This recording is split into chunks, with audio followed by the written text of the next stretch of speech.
Annotation Driven Image QA means your assessment is based on the boxes and labels on the image, not only on whether the picture looks acceptable. Each required visible object should have a tight bounding box and the right category. Check every required visible object is boxed and categorized. Check that each submitted box is tight around the visible object without cutting off important parts or including extra background. Use Select when you need to inspect a box. Use Fit to View when the image has been zoomed or moved.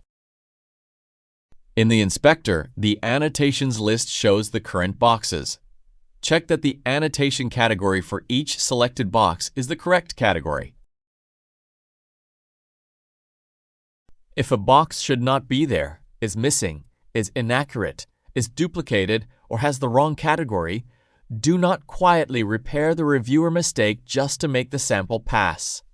Approve only when all required visible objects are correctly boxed and categorized. Reject with a defect when the image cannot pass the dataset rules.